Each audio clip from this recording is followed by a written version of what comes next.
Hello. All right, folks. Welcome to the off night. I'm on stakeout. I'm looking for somebody over at the. The Popeyes line is going down. The Popeyes chicken is almost down. I might be able to get over there, but it's really hot for the night. But speaking of hot for the night, I gotta tell you, Mark Sweetman's hot for the night. He's gonna be your host, and he's gonna be bringing in a bunch of guys that are gonna make your night so special. So please, on your off night, please welcome Mr. Mark Sweetman. Honest to God, we have got to pre-record that thing. Oh shoot! I left my backlight on too. All right, well we're gonna get going here, and then I'll turn that light out. I don't have I mentioned the chicken. Yeah, come on. Oh, did you? Yeah. All right. Anyway, that's our new theme music, and I can say it proudly and loudly because it is royalty free. Yes. It comes with the package that I use. That's something that they've added recently. I have to go back and check their list of features. They've now added another level called the business level. It had the free, it had the standard, it had the premium, and now it's got business. And if you look at it, everything we can use in the free. And so now that they've added music, royalty-free music, we've got that too. So what do you guys think? Well, I'll get the guys out here, and we'll talk about the theme music. How's that sound? Then we'll read Susan's poem, and then we'll get on our way. All right, here he is from New York, everyone's favorite, Sam Greenfield. Hello, wait a minute. I got to get out of solo layout here. Hold on just a second. I did something wrong. See, that's why... This was so much better when Seth was... There he is. There's Sam. This was so much easier when Seth was doing all the technical stuff, because that guy is an old radio guy, and he knew what he was doing. And when he left the show and turned everything back over to me, now what happened? It all went to hell. It all went to hell. There we go. It all went to... Look at that. I got a light behind my head there, and I never had that before. All right. Can I tell you something? If you hadn't mentioned that light, I wouldn't have noticed it. Exactly, because your head blocks it. Yeah, it's barely. Well, now you look like you're being interrogated. No, but Exactly. If you hadn't said anything, I wouldn't have noticed it at all. All right, I'm gonna get Jason out here. You guys discuss whatever you need. I'll join the discussion while I go turn that light out. All right. Here comes Jason. Discuss, boys. Greetings. So this guy says to his son,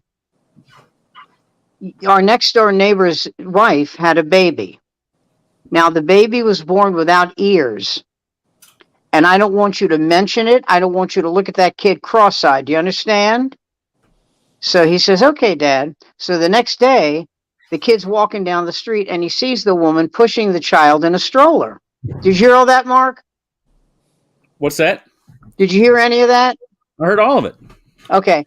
And he says to her, is that your baby? She goes, yes, it is. He goes, what a cute little button nose. She goes, thank you. And his eyes are so pretty. Oh my God. Let me ask you, how's his eyesight? Oh, it's perfect. It's 20/20. He says, thank God, because if he needed glasses, you'd be fucked.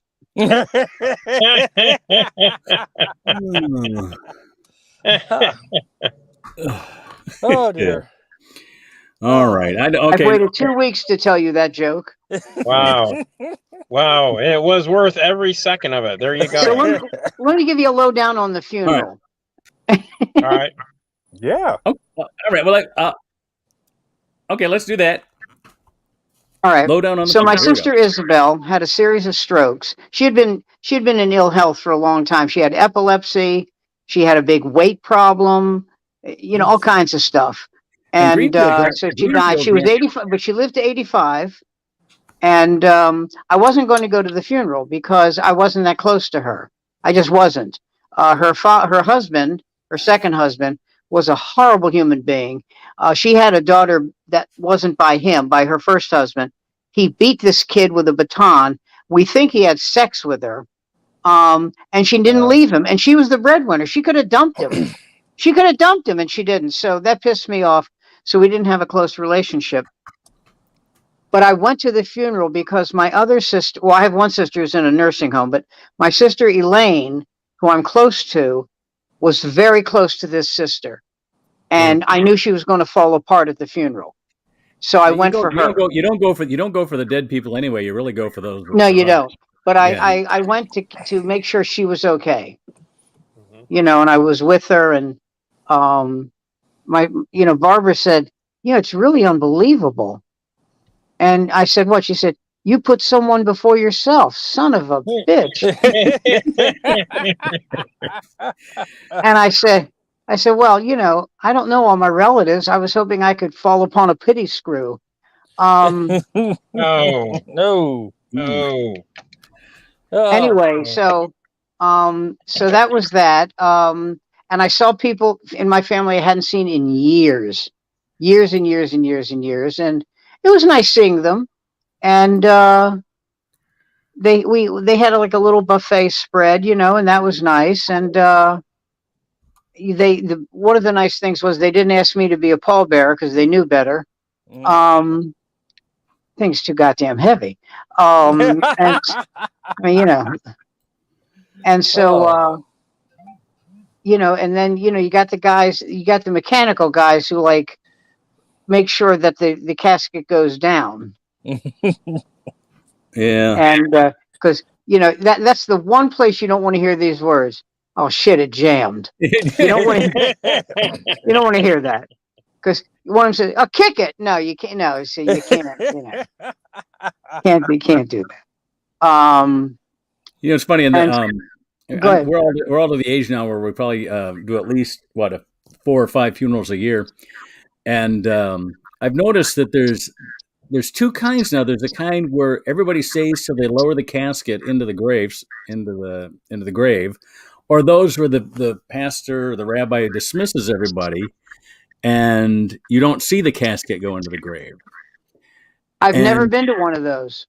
It's just been recently I've noticed that somebody will say, all right, well, the family has invited you over to the whatever the restaurant is where they have all the tables reserved for their luncheon. So please join them, over there. And then everybody leaves and the casket is still hovering above the hole. I've never witnessed one of those. Have you guys ever seen that? A friend of mine's brother does that for a living. He owns a company that does the grave thing. He digs the grave and lowers it and all that. And I swear to God, you know what his motto is? We're the last people to let you down. Oh, I like that. I do too. I do too. My dad I was going to say, mine was going to be, can you dig it? My dad would always tell, and my parents were divorced, and my dad was able to tell this story because it would have embarrassed my mom, just because it embarrassed her friend. But he was my mom's maid of honor. Her husband died. Like hold on, my mom's maid of honor. I got you. Okay. Maid of honor's husband died. And so this was when I was too young to go to funerals, but my dad told me when I was older, he said, I had never even seen anything like this in a movie. She's throwing herself on the casket and bawling and carrying on and everything. It was like, everybody's like, well, they couldn't lower the casket. She wouldn't get off of the thing, Just like, come on, Joan. My sister, Elaine, at my father's funeral, tried to jump into the grave. Yeah. Wow. Well, I grew up next to a cemetery, and my greatest concern is these people would end up in the water supply at some point. Yeah. Oh, we missed you last night, Jason. I'm sorry, dude. I was not. That's feeling okay. Good. Hey, you can't be everywhere, but it's that kind of sharp retorts that I really love. Yeah. Well, I've reached that age where it's like the Reverend comes over to me and says, "There's no point in you going home." So, if somebody takes a drink of water and says, "What does that taste like to you?" Phil. No, I'm sorry. I did grow up right next to a cemetery, and my mother, who was an absolutely brutal funeral critic. I mean, she would be like, "Well, critic." Oh yeah, can you just like thumbs down? Why not the funeral critic? What do you think of this one, Joe? She'd be like, I don't like the way it is. The suits are bad. I yes. just wait for rigor to set in and beat him into the ground with a backhoe when the ground warms up. I mean, How soon can we go and rob the grave? What do you think? I think later on tonight. I give it 1.5 shovels. There we go. She hated the funeral There we go. industry. Funeral critic. Yeah, she was, but she's brutal. She'd be like, well, you know, like I say, they spent about $1.50 on that one, and she'd go out there and get the roses off the grave before they'd get too wilty. I mean, and hey, when my Uncle Alan died, you know, they always have a little spread, you know, after you've repaired back to the synagogue. And there's a side of my family that I really wish were not alive. I just wish that they're such bad people. They have no sense of decorum, no conscience. And the rabbi is talking, right? Saying a few nice words about my uncle. He was a terrific guy. And one of my cousins goes up to the spread and starts taking the food. While the rabbi's talking, the rabbi's here, she's in. It was so. I normally I go. I ain't saying nothing, but I was actually angry, and I walked up to her and I said, "I'll mash that plate into your face if you don't sit down." I will mash that. And she went, "What?" I said, "Don't talk, because that'll make it worse. Sit down. I'll get you your food when it's over." And I said, "I'll get you the same plate you had." And so it was over, and I ate her plate. And I said, "You know, I lied to you. I ate what you picked up. It was delicious. Oh, look, you better hurry. Oh, look, most of the food is gone. Do you like radishes?" I had no idea that Jews and hillbillies were so similar. Oh my God! You absolutely. Oh my God!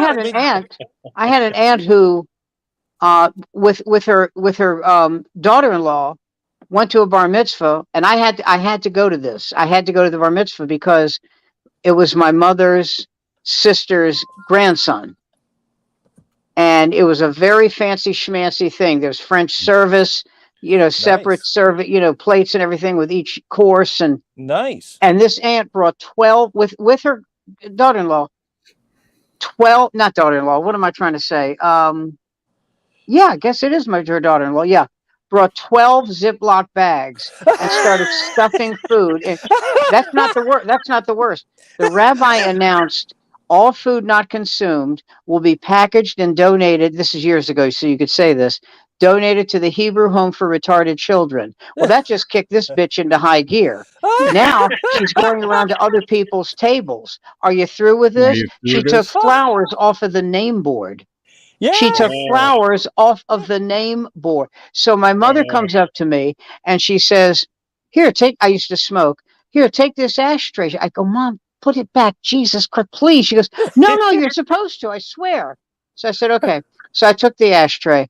2 days later, I'm home, and the bar mitzvah boy's mother calls me, and she says, "Do you know what that bitch Ethel did?" Well, yeah, I was at the same table, and I'm smoking a cigarette, and she goes, "She took this, and she took this," and she said, "But that's not the worst." I said, "What's the worst?" She said, "I had 13 ashtrays handmade, and I was going to make a clock out of them. I got them all back, but the mainspring." Oh my God. And I said, "Oh, that's terrible," as I tip an ash into the mainspring. So I cleaned it up and I mailed it to her. So my mother hated the mother of the bar mitzvah boy. She wasn't a nice person, hated her. So she said, "Did you mail that ashtray back to her?" I said, "Yeah, I cleaned it up. I washed it off." And she said, "Did you put a little note in it that said choke on it, you fat bitch?" I said, "I was going to, but then if I did, I was going to sign your name." She goes, "That's fine." She actually said, "That's fine. You could say my name. I don't care." What a beautiful Rosh Hashanah story. I'm choking up. By the way, you may be talking to the only Jew in the Western Hemisphere who is not observing Rosh Hashanah. You know what? I have the YouTube app on my Fire Stick, which is basically the Amazon streaming device. and I downloaded years ago. I downloaded the YouTube, and one of the channels I subscribe to is the Laugh Factory on Santa Monica Boulevard in Los Angeles. And as I'm flipping through the YouTube channels, I see, they're having the Holy Day celebration at the Laugh Factory. So I tune it in and I watch the Rosh Hashanah services from the Laugh Factory. I guess people without synagogues go to the Laugh Factory on Santa Monica Boulevard for their Rosh Hashanah services. Wow. And wow. The only thing I saw, and I'll have to ask Sam about some of this stuff. There was a rabbi and a woman who was singing with a guitar. Now, does that make her a cantor, or does a cantor need to be? No. A cantor, and a cantor can be a woman. Okay. But a cantor is someone who actually sings almost in an operatic tone. And that's probably like an appointed or a position that's given, or rabbi. Cantor. No, cantor, yeah. Cantor's a paid position. Yeah, I know. That's what I meant. It's not anybody can go up there. It's usually somebody with the. Oh no, that's a big deal. Okay. That's a big deal. So anyway, the service gets over with, and this singer, maybe a cantor, I don't know. I didn't hear enough of her singing to understand. I just knew she was holding a guitar. So the rabbi's taking off his book. Oh, I almost forgot. Upstairs, she's not at the Laugh Factory, right? You've been to the Laugh Factory, right? You know where upstairs is, right? So she goes, upstairs on tables we have apple slices and honey sticks, and they're all sealed, so no human hands have touched them. So go and get your apple slices and honey sticks upstairs. That's a very traditional Rosh Hashanah thing. I figured it was probably not the hermetically sealed wrappings for them, but no, that's not. But now Yom Kippur is the one where you fast, right? And when I say fast, I mean you can't lick a stamp, you can't chew your nails, nothing. So here's what I would do when I was an observant Jew, I would eat. By the way, and the worst thing you can do is eat a big meal before. Oh yeah. Worst thing you could do. Have a moderate meal. Do not. You'll hate yourself. You'll be starving in 6 hours. So I would eat a moderate meal, and I would stay up till 4 a.m. And then because daylight savings time would be over. When I woke up, it'd only be like 4.5 hours till sundown. I could eat again. So I went to shul, I went to the synagogue, said some prayers, came home, and hugged a box of Quaker 100% until 4:30. I actually would hug it.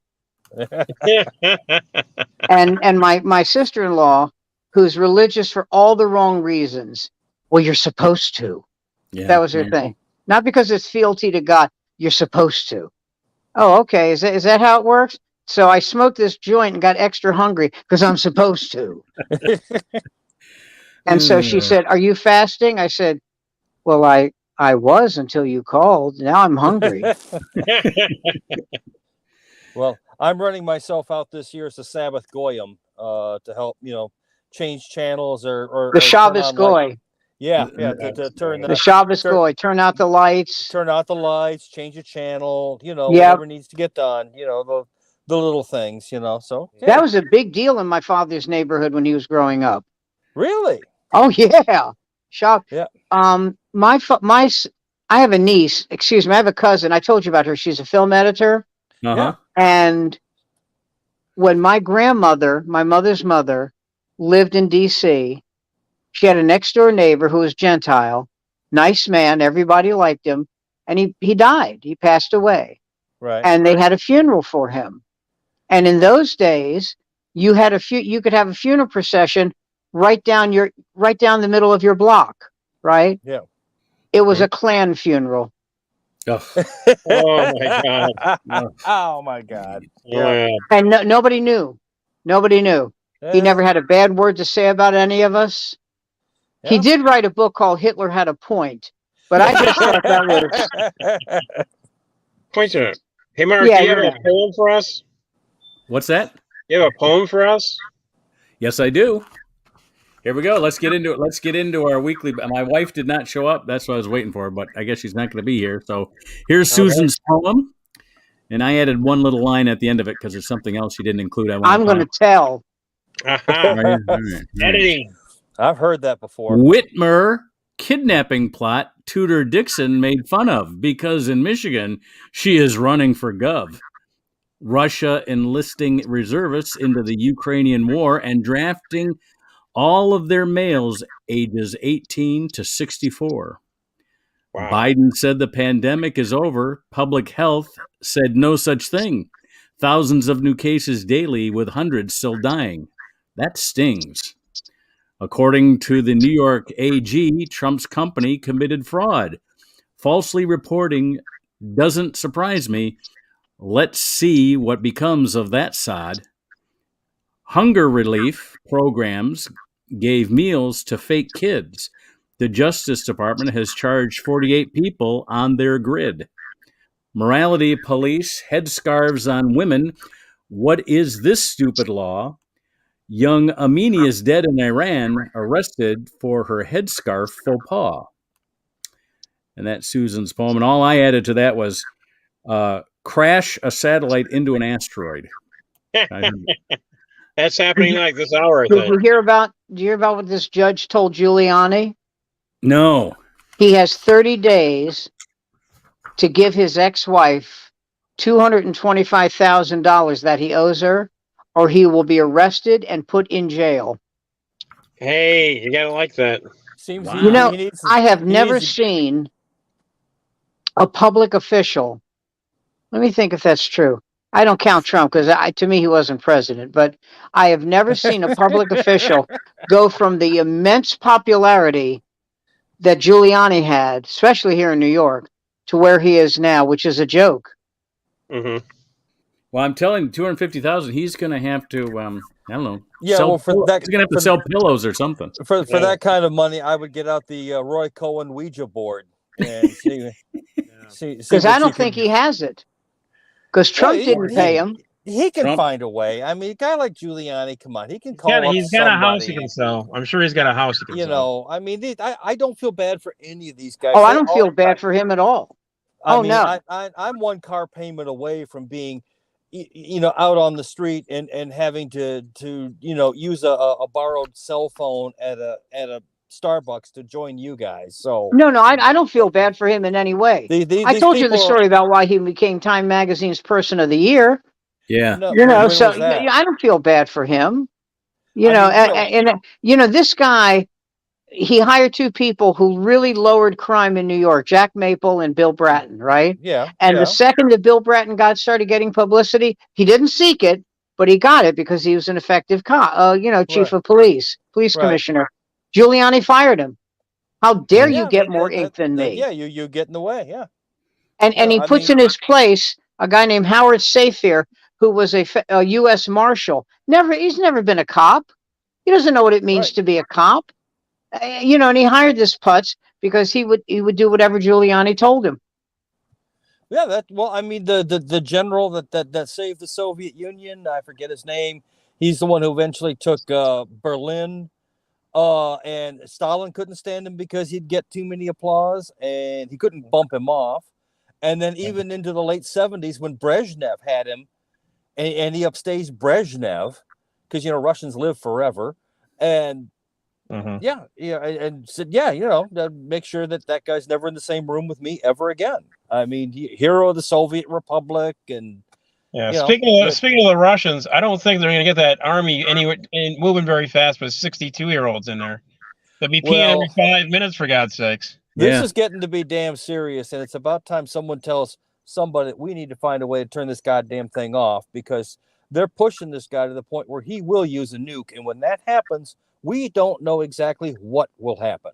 But you don't want to see that. Well, what occur. they should do is kill him. Yeah. Can we? I don't know. I mean, in You all just cut to the seriousness, chase. can we? You Are know where he sure? lives.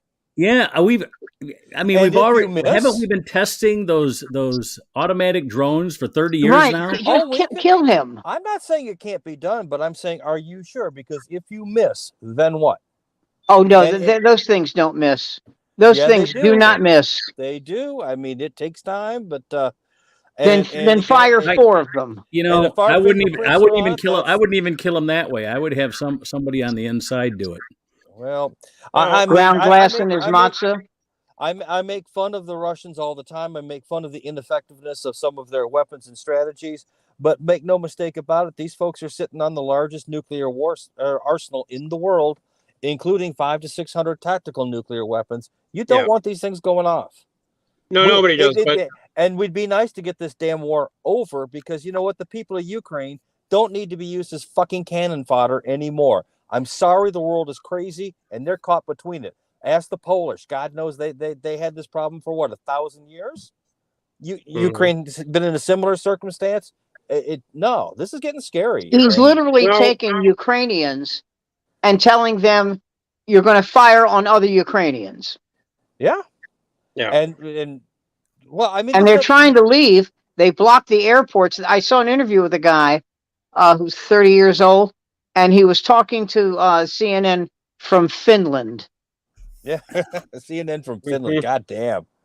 Well, there's been reports of more massive protests in the streets, and the massive exodus of the reservists heading out is leading to, I think, a quiet revolution. I don't think that if you're an 18-year-old Russian, I don't think what's his name is going to survive his generals taking him out. The protest that staggers me is the one in Iran. The women. The women who are not exactly, being celebrated by Gloria Steinem, the women are ripping off their head covers, and the men are cutting their hair and burning the head covers, and the men, correct me if I'm wrong, aren't doing anything about it. Good. No, they're about damn time.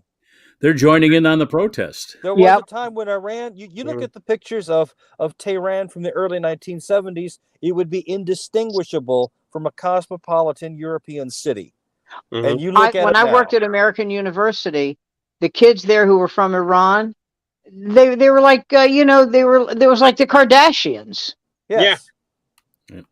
Yeah. It was a wealthy, well-to-do city, and the freaky government that we helped put in place there. I mean, via two routes. We backed the Shah, and then Jimmy Carter backed the Ayatollah. I mean, talk about a 1-2 punch of awful. But you know what happened? They had a legally elected president, Mossadegh. Yes, and Alan Dulles and John Foster Dulles in 1956. Right, they had him killed, and they put in his place, Reza Pahlavi, the Shah, who was a weak, vain, little stupid guy. He could have been a Dr. Smith stunt double, he really could. He really could. Yeah, I mean, but the thing is, the apparatus that kept him in place is what was running the country, obviously. I mean, he was just, he was on the peacock throne, big fucking deal. But I'll tell you what gave me a big laugh. About 10, 15 years ago, I guess, maybe 10 years ago, his son said, "I'm coming back to claim my throne." I went, "Shut up. Let's see. Just stop." Let's see. There you go. Let's all right. Every morning I claim my throne, but it's in the bathroom. Okay. Can I chip in on that? Because I want to see that. I want you to live stream that, because that's going to be fun to watch. Him claiming his throne. Yeah, him claiming his throne. Let's see you do that. Because this will be the headline on CNN, and what can only be described as an ironic tragedy. Hey, you know what else my wife didn't put in the poem was the special master turning against Trump and basically really turning against Trump. Yeah. Essentially, when he said, "Wait a minute, you said that this is true," well, I think you're full of shit. So either put up or shut up. Either show me the proof or stop saying it. Which is what should have been said all along. Why didn't we say that in 2015 when he started running for office? Well, the thing I noticed that you're making.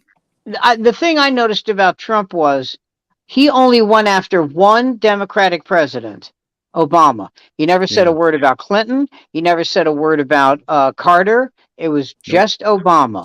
Well, he's not from this country. And in 15 and 16, you guys were loving the fact that he was torching the Bush family and that autistic little runt that they were trying to run, and the rest of the Republicans who deserved to be run out on a rail. And you thought he didn't have a chance in hell against Hillary.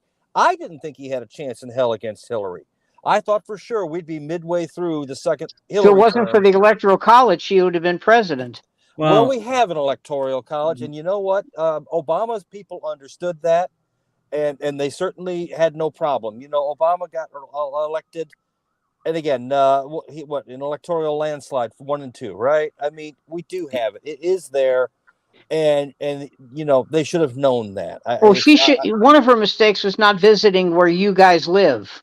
Yeah. Al Gore didn't even carry his home state. Had he done that, the whole Florida debacle wouldn't have mattered. Wouldn't have mattered.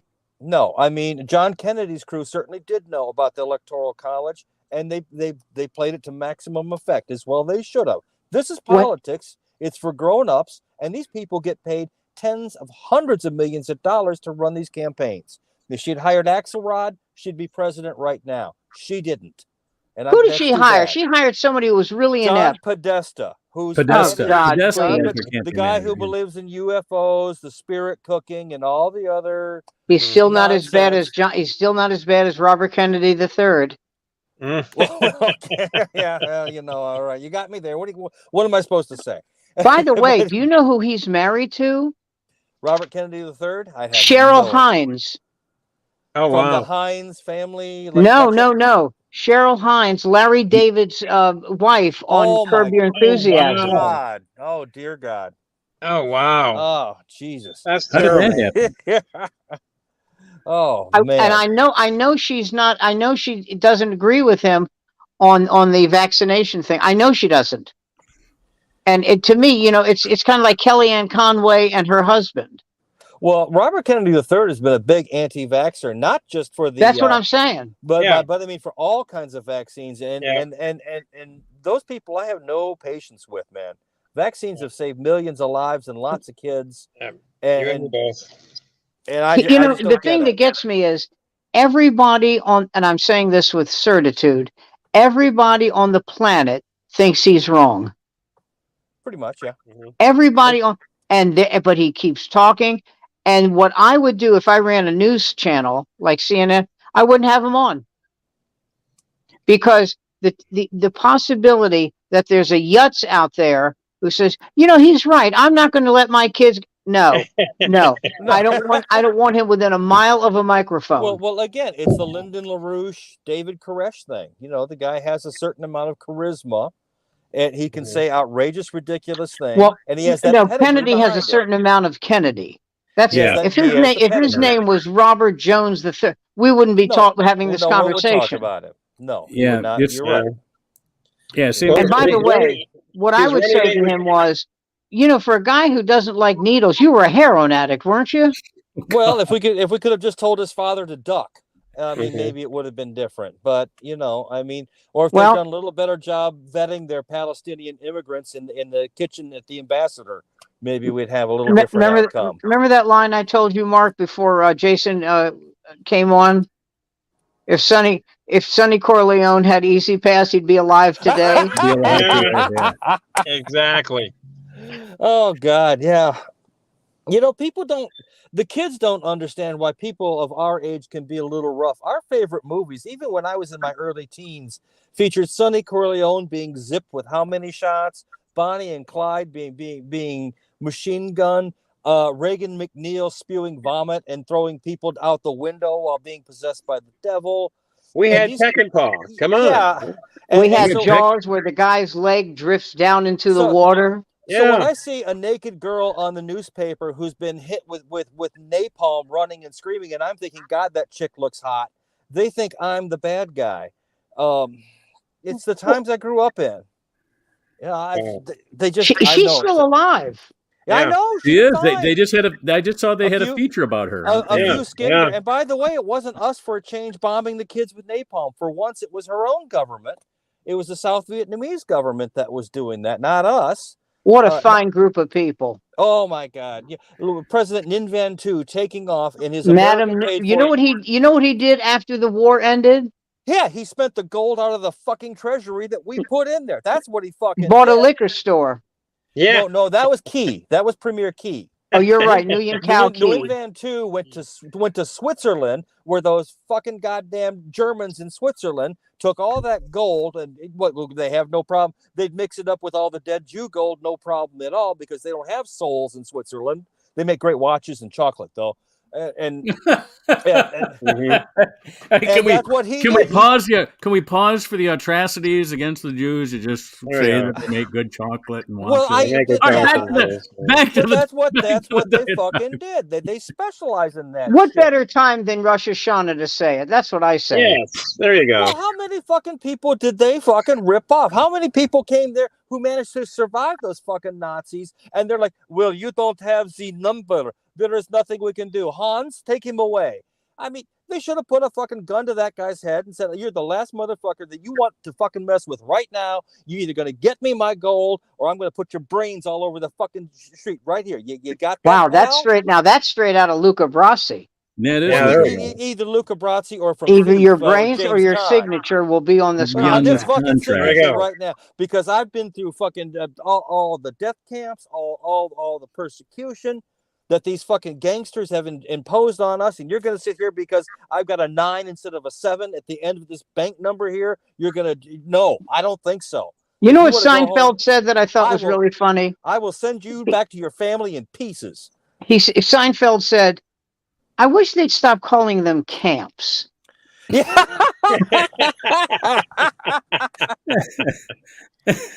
Well, he said, I went to camp. When I was in law school, and also I'll quit ranting here, but my law professor, my contracts professor, actually was part of an international consortium that helped work on establishing the provenance of art. And he did that because he was just trying to assist Jewish families who had their art stolen from them. Mm-hmm. And there is no good title to stolen property. And he was working with other attorneys from around the world to help establish a system of provenance so these families could get their damned art back. You know, I mean, it just, it drives me, because how much of that art got sold at museums or at auctions for millions? Well, you know, they had a big story about an African-American family whose great-grandfather was a wonderful artist, right? Yeah. But he was a slave. Yeah. And so who owns his property? And there's a guy in South Carolina who owns 22 of his paintings, which are worth $78 million. Right. Wow. And he said, I can't give you this. And the judge said, oh, sure you can. Oh, yes, you can. You goddamn right. You're not trying. Give it your best. You just give us what you can. We'll come take the rest. Because he didn't. Let me explain. I don't have to explain it to you guys, but he didn't pay $78 million. No. He paid bupkis, if I can use a phrase on this holy day. You know, that's what he paid. So you know, he fell into a gold mine. Yeah. Mm-hmm. Or perhaps a Goldberg, but he fell into a. By the way, fame is a fleeting thing. I was talking to my cab driver, Jeff Garland, and I said,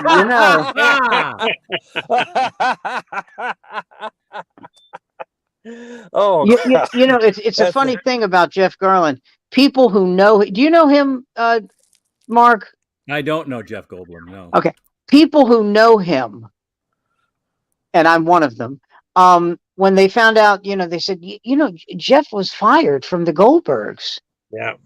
And everyone said the same thing. Couldn't keep his mouth shut. Uh-huh. Mm-hmm. By the way, I'm on a hunger strike till Law and Order SVU brings back Kelly Giddish. Enough. You know what they said? We're trying to make the show current. You know what that means? They replaced her with an African-American woman. Yeah. That's about right. She was great on that show. They suck. Mariska Hargitay didn't want her gone. She didn't want to leave. Oh God, what's the weekly salary on being a recurring character on a network TV At show? her level, after 12 years, Yeah, I mean, what's their probably contract? 300,000. That's a guess. Mhm. What did she do? What did she do to Mariska get? makes $1 million too. What'd she do to get fired? Residuals. I'm sorry. What did she do to get fired? She's white and blonde. So are most of my The guy who replaced the showrunner said we're trying to make it current, which is the most.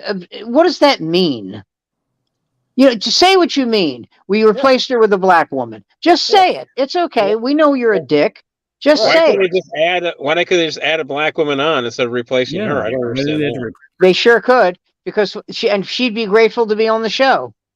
Yeah. I mean, you know, she could. Yeah. I mean, they have Ice-T on there. I mean, it could have been Oh, they have Ice-T, and they had the new replacement for well, and what's his name? The guy who played on Blackish. oh yeah, he's great. Anthony Anthony Anderson. Edwards. They replaced him with a black guy, who, by the way, is really good. The guy's terrific. He was on The Shield about a dozen years ago, and he played a villain. Who I'd did? always seen Anthony Anderson. I'd always seen him as a comedian. He played a villain, and my God, he had that Ernest Borgnine-like thing where he was able just to turn into just a monster. He's a terrific actor, because I remember him when he played like a buffoon in the barbershop movies, because he was stealing ATMs. Right, and he played a vicious Tookie. What's it? The guy they executed years ago, Tookie, whatever, sort of a gang leader in L.A. on The Shield. And man, the guy. Oh, I know who you're talking about. You remember he wrote the kids' big book. heavyset guy. Yeah, that'd be him. Yeah, the one who shot a couple Koreans just to watch them die. To sort of do a Johnny Cash in the Ghetto. He also hit a guy with his truck. Yeah. What is his name? The guy I'm talking about, it was Tookie something or other. He was a gang leader. He was on death row for years, and California of all people actually warmed up the gas chamber for him. And Dr. Dre was scared of him. They were all scared of him. Oh yeah. The Tookie Williams or something. I can't remember what his government name was, but yeah, he was not a nice man. He said, I wrote a children's book. He wanted a pardon. It didn't work out for him though. He's in the great beyond. Although he's alive. No, Tookie's gone. Sirhan is still alive. Yeah, look him up. Sirhan is still alive, but Tookie. I don't think you're right. I think he's alive. Well, Mark, you got a computer there. I'm going there. Well, we're turning to the judge, Mark, here. Yeah. Spelling? It was Took. I just remember his first name being Tookie. Just putting. It wasn't Tookie. It was something like that. You might be confusing him with Suge Knight, who is alive. Suge Knight is who I was thinking of. Suge Knight is alive. He's doing 40 years or more, because he's the one who you'd hang people out the window. He's the one who hit the guy. Yeah, he's the guy who hit the one guy with this car. I didn't know the guy you were talking about. He could be dead. Tookie died in 2005 in San Quentin prison. So yeah, oh yes, he did. I got that completely wrong. I was thinking of Suge Knight. Yeah, but yet Don King. He's doing time, Suge Knight. Yeah, Suge Knight's doing time. Big he time. should be. He killed a guy. Yeah, he's doing big time. You're very judgmental, Mark. He took his car and he ran over a guy. Once again, maybe the guy had it coming. Look. If he didn't kill the guy, he should have gotten out of that car and said, "Oops." I mean, my bad. Oops. Yeah, my bad. Didn't mean to do that. And he should have gotten out of the car and gone, and like a good neighbor. But what he did was he got out and said, "That's for you and your mother."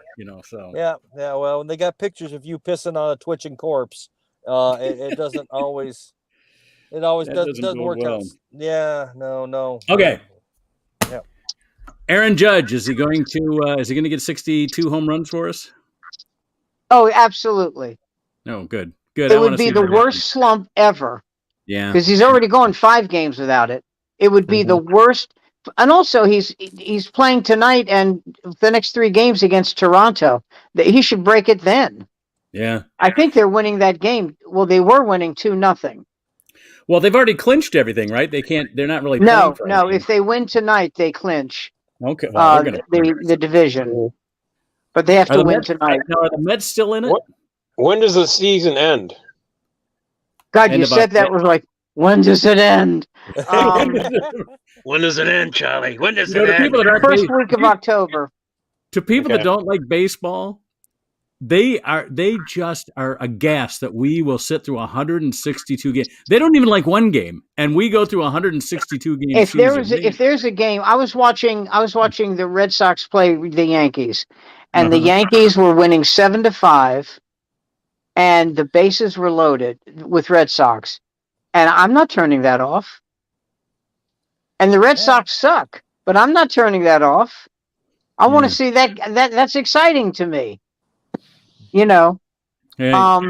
And the best thing about baseball is no one unless you get beamed by a baseball. You know, no one gets CTE. Oh, yeah. So, No. you know. You know what the best thing about baseball is? It As ends. opposed to football, you can Yes. sit down and watch the game. In football, you sit down and everybody's standing in front of you, so all you see is a bunch of butts.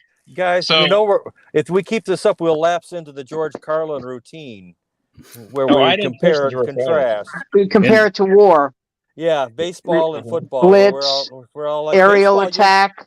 Yeah, In baseball. football, you're you wear trying a to go helmet. home. In baseball, you have a cap. Exactly. You know? That to me is the best line of that whole thing. In football, they have helmets. Yeah. Baseball, you wear a cap.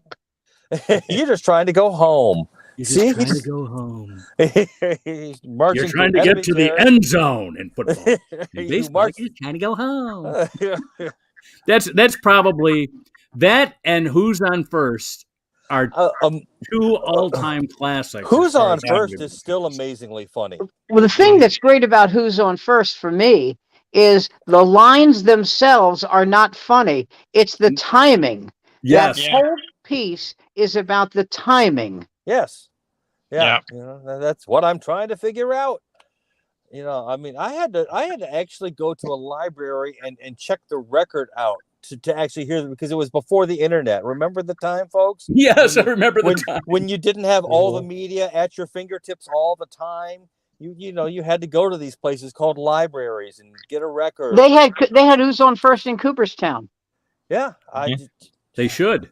It should be. I used to live in Oneonta, New York, which is 26 miles from Cooperstown. I went there every week. I took dates there. I sure. Well, let me explain. First of all, it's on a lake called Glimmerglass Lake, so it's really pretty. And there's not only the Baseball Hall of Fame, there's the Mechanics Hall of Fame and the Farmers Hall of Fame. And it's the hometown, Cooperstown, of Coates and Clark. So there's a lot. So if the woman you're with says, listen, instead of taking me to Hall of Fame, why don't you stab me? So, there's other things you can do. There's other things you can do there. Like ditch her and find a chick who digs the game that God made for us. I always wanted to take my dad to Cooperstown, but he worked till he died. He never got into retirement, so he never made that feeling. trip. Yeah. Oh, I wanted to. I got there's a restaurant here in New York called Friend of the Farmer, because everything is from farm to table. Okay. And they do a tremendous business. Yeah. So I get a call from them out of nowhere. I didn't apply for a job. And they said, Sam, would you be interested in working here? And I went, well, I know the money's good. Money there is great. Yeah. I said, tell me more. They said, well, here's the thing, Sam. We do a tremendous amount of business, and the line never ends. So it never stops being busy from the second we open till the second we close. Wow. And a lot of people can't take that. In other words, there's no break. There's no, I'm going to take a minute. I'm got to go to the bathroom. Sorry, Yeah. So I said, let me think about it. Because here's my thing. If I say, I think I could do it. But if I say I can do it, and then it turns out I'm wrong, they're going to fire me in 2 weeks, which Right. means they got to hire someone new. They got to retrain someone else. And I have to explain, what are these 2 weeks that in your resume there? What's that about? You know? So I thought about it, and I called this woman, Inga, and she said, call me tomorrow at 10 o'clock today. And, you know, we'll talk about it. And I had made up my mind I wasn't going to do it. And it was a message, you know, if Inga is around, please have her call me. Now that day is gone. Right. So I don't know if I should call her. I'm just going to say, you know, well, you didn't call me, so you're some model of efficiency, you whore. So, Yeah. so You're this gonna is have like to, a 6 you're gonna hour have to shift? pay me a bonus to sign on with you people. Well, now Goddamn Is that right. a 6 hour shift or a 4 hour shift? There you go. That's a silver tongue for It you. is probably well, they do brunch every day. Okay. So So that's, you know, we're talking 10 in the morning.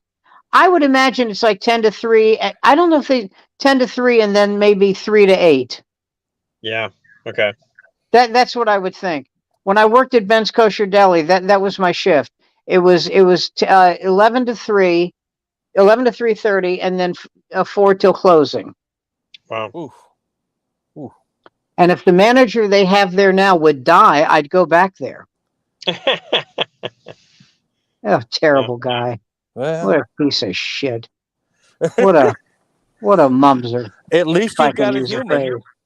Huh? You know, at least you got a human. I mean, I got Uber, and I'm seriously considering going to work driving for Amazon, the little Prime vans. Yeah. And I just had this image of me being bent over and sodomized by a giant insect, and the thought of not two hands on my shoulders, but two giant insect legs coming over the backside of me as I'm being plundered by insect phallus. You are a verbal artist. Thank you. My, You know. you, my friend, have to consider what you're eating before you go to bed, before you have these fever dreams. Yes. Well, Yes. I'm dead serious about going to work for Amazon, but it's exactly that. A buddy of mine works there, and it's like some sort of dystopian Twilight Zone episode. Everyone's told to line up, to Like a mount up, Handmaid's Tale for men. Yeah, Yeah. yeah. I mean, and they know just how to get you to do just enough. They put these little incentives out there. It's like, yeah, if you work faster, maybe you can get the carrot that we're dangling in front of you. And it's just like, do you realize that we're all just being sodomized by algorithmically controlled billionaires who are fisting each and every one of us until we're doing nothing but ending up on their farm feeding on each other, and they're left with whatever it is we leave behind, and we're I supposed think to that swallow is it so right. hot. That sounds like a David Bowie song. I don't know No, it about you, does. but I just got physically aroused. Well, that yeah. I mean, Just the whole eating each other's, the whole eating each other. Just, you know, seriously. I'm not trying to do a bit. I'm serious. I'm not. I mean, but it's like I know. Believe me. Instead of the revolution coming and us marching up the hill to the triple gated community, what do? They make weed legal and give us an app to turn the poor into pizza rolls. No. I have a friend who worked at Amazon. Yeah. And he quit. And I said, "Why did you quit?" He said, "I thought this is such a great line." He goes, "I thought I was like 1 week away from hearing my supervisor go, 'Boys to the left, girls to the right.'" Exactly. Yeah, exactly. The load zone is for white zone. Yeah, exactly. And you know, these little millennials are up there going, well, you know, the Wi-Fi's not so good in the Zyklon shower, but I hear we get to make organic soap, and by the end of the day, we're making lampshades, and it's you know, once we take the Uber up to the camp, you know, and pull the oars on the SS Zuckerberg, which is great because it's all carbon neutral, unless he wants to go like water skiing and we have to pedal really fast. You know, these kids, they have no clue. This is how it ends. Don't you understand that? Don't you see that? You're going up to Soylent Green Bay for reprocessing, and that's what's going to happen to you. But they're so convinced that there is no tomorrow, there is no yesterday. There is only one long current now that exists, and the algorithm is always right. To paraphrase Eric Blair or George Orwell, One of them.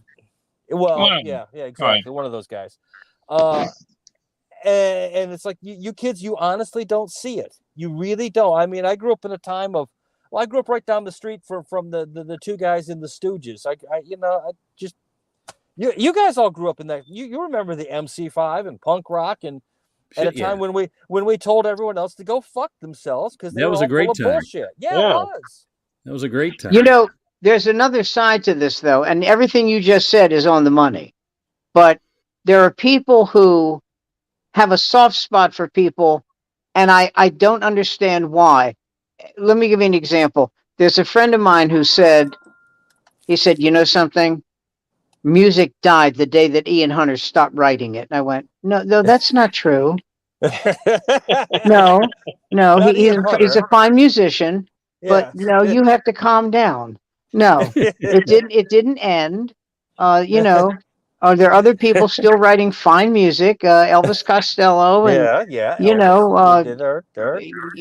Dozier, Holland and Dozier, and even Bowie. We just lost one of the Hollands. David Bowie, and we lost one of the Hollands this month. Sam, you know what I wanted to say that would have made him walk into traffic, and Taylor Swift. Yeah. Hey, Sam. Sam. Yes. We lost one of the Holland brothers this month. I know.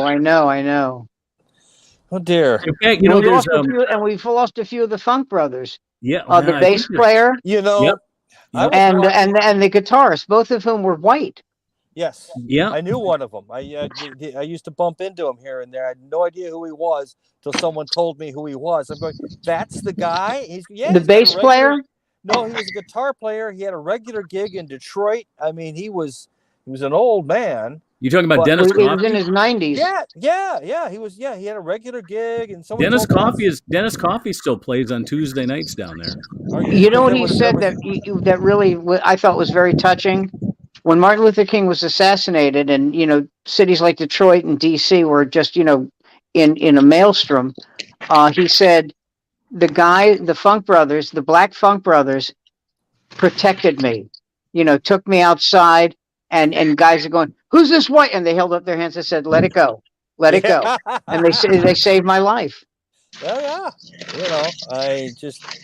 what the hell is Andy doing? Is this really the right time for a snack, Andy? My God. No, I'm just I've been at charging the electric vehicle. Oh. My mom, and one of the things about Motown was most of the artists and the employees, the office employees as well, all lived within 3 miles of that studio there on West Grand Boulevard. And my mom lived right down the street from there. Is it a museum now? It is a museum now. Yeah. Yes, it is. And in fact, they just got Dan Gilbert, who's you ever heard of Rocket Mortgage? They advertise a lot on football. Sure. Yeah. Anyway, that guy, Rocket Mortgage, is in Detroit, and he's like the wealthiest Michigander, and he's put $50 million into building that museum up. Yeah, it looks good.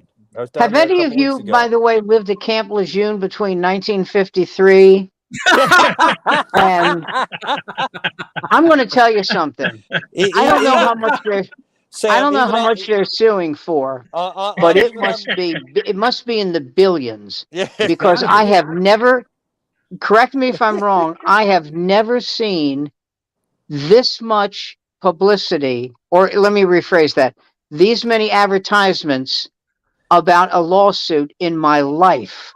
I wouldn't be surprised. I wouldn't be surprised if we saw one that said, "Were you conceived by your parents while they were stationed at Camp Lejeune?"